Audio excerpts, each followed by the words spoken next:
Okay, 2016, good luck. So we've not played before, we have no head-to-head score. 16,000 games, very good. It's really an invitation to switch to an E4 type game from the Reti. I'm just castling upon do the same. Now what do we want to do? I'm just going to play a nice slow development move with the bishop. Maybe even take the knight, but he might develop it. He doesn't.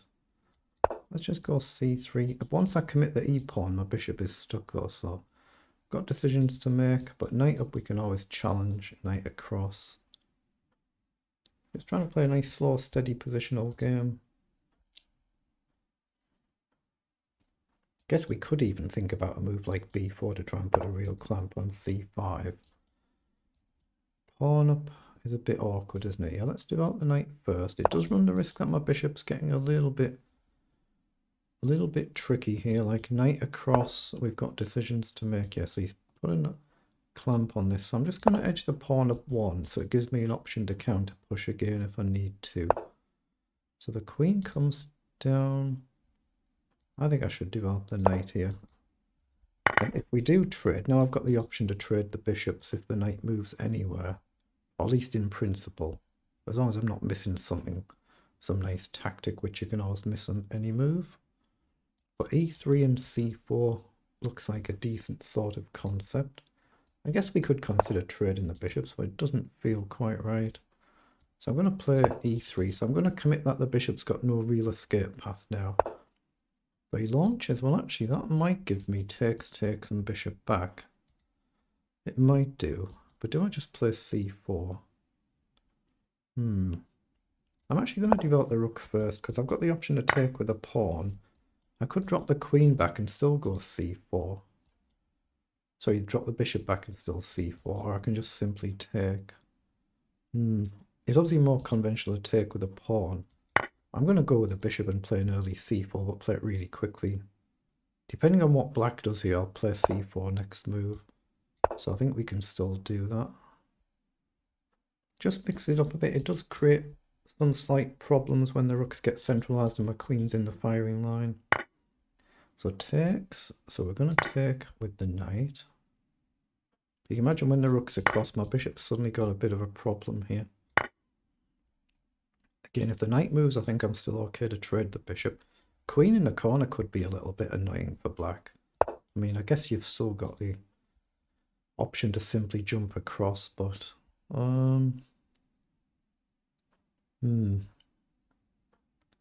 queen over trade, and I have to take with a pawn. I don't like the look of that. So I'm just going to trade and maybe queen across here, I think. Let's come right over. I mean, you can still play the knight to either square and you find to take the bishop back.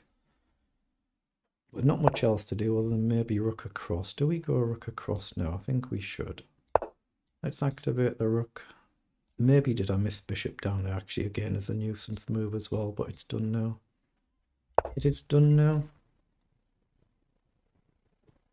Okay, pawn down. In trade.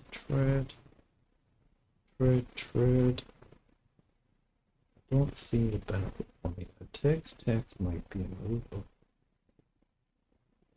thinking about mixing it up here and actually pushing the pawn. Let's do that, shall we? This is a bit dubious, but I'm going to aim for this. If white pushes, I can always try and plant the bishop, but it's very risky with the queen where she is. I'll queen move in case takes a rook. We've got the bishop pair, so can we actually use them? I mean, pawn up might be good to stop this knight jump. Gives the king a square. Okay, this trade. The back rank is covered for now. So if knight moves again, I think we just trade the bishop.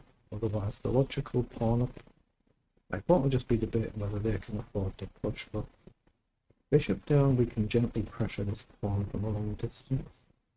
Whether it's good or bad, we'll find out, but that's a concept, isn't it? Actually, maybe a queen trade now would be good. Because we've got the light square bishop to pressure the pawn. Yeah. Let's just see how black plays this. Not easy.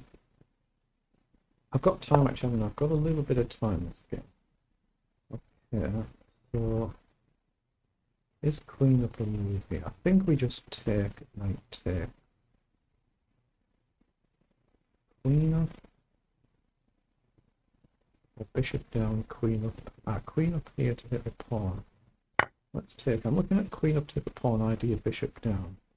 Before the knight can get right across and defend. Or goes with the king. So I think I can still play the same move. Hit the pawn, but it's really the b pawn that I'm going after with bishop up or bishop back. I guess you've just got knight up to defend though. So maybe just a simple knight forward, although we've got check here now. If you defend here, there's actually a mate threat. So is that a blunder by black? Is that a bit harsh? Here I take with a check.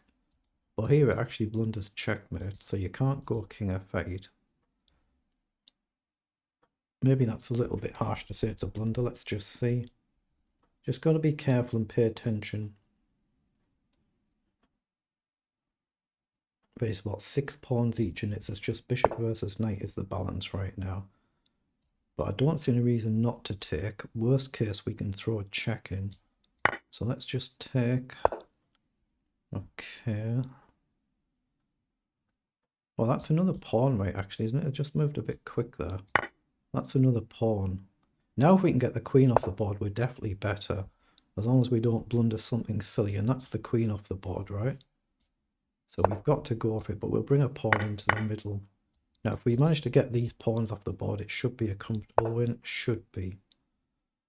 So if we go here, that's your only means to defend it. We can just run the pawn up, I think. We just need rid of these pawns, but we can't get the dark squared pawn because we've only got a light squared bishop. So here you've got knight out wide. So can we stop that with pawn up first?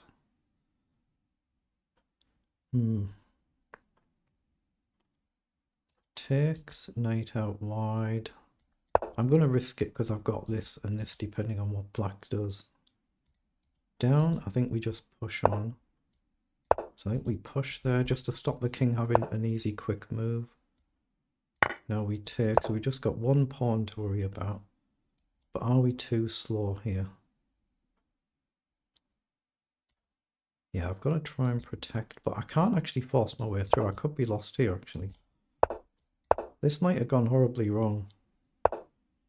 Oh, I think he needs to just run straight in. I think he needs to just run immediately in. I'm going to go here to hit the pawn, but it's just a distraction move. Yeah, you need the king in 1, 2, 3, 4 moves. But now I can defend from a distance and run maybe. Let's make sure I'm guarding my pawn from a distance. I'm just going to push this one. Okay. Actually, I guess I'd probably best guard there and then just try and run this now. Because we've got this one very fast as well if the king wanders off too far, I guess. And then we've got this as well, but surely too many pawns now. Just push and push. That should be good enough. It should be. So I think we just come over collect now. Knight check and take. I'm just going to queen, so that doesn't really matter. Just paying an eye on the clock. So now come up.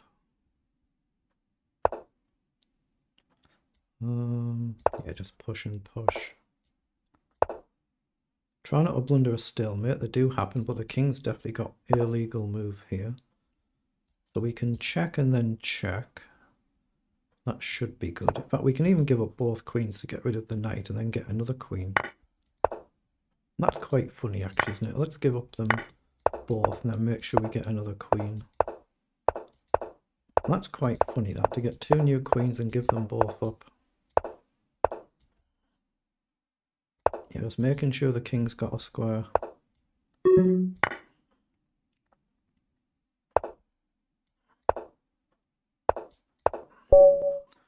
Okay, that was really quite funny there, getting all them new queens. Let's see how the engine says that we actually played the game.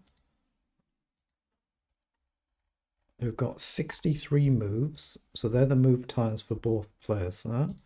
Let's request an analysis. At least we played the end game well there, because we're much better all the way through. I'm not bothered if I've got technical blunders, like I've missed a forced checkmate or something like that. It does happen. You just try and see a way to win the game. You just try and play to win it. So we played very well, actually. 96% versus 89% accuracy, CPL 15 versus 32. So that's good at our level for both of us. And we've made mistakes here because we gain a slight advantage here, then it comes back. So we should have actually taken with a pawn, not the rook there. I just made that move very quickly. And the same here. So what was it? I should have played the queen up straight away and gone for this idea quicker instead of trading the bishop. Okay, so that was nice to know. And then in this position, the blunder comes where we managed to throw this check in. So we're completely level in this position. Queen to f6, we're still level, and give up this pawn is what the engine says. And there'll be, say, queen check and you take here. So queen here, queen check, take the pawn, and it's still level. In fact, it's quite dangerous, I think, because black's got an outside pawn then. But in engine language, it's still level. I didn't even see that concept. But you can imagine there, queen across. As long as I notice this, I might have to play a move like queen back and guard rather than trying to take the pawn. Then it obviously just that one blunder though, and the position quickly collapsed, and then we managed to just play a very, very good endgame as soon as the queen is off, and then we've just played it very steady all the way through. The engine's not flagged any further mistakes, so there's probably no point going through all of this now. I was just a little bit concerned about whether the king could get in, take and queen, but obviously we've got our own pawn fairly close there as well. So it is what it is, but a good game, so very good.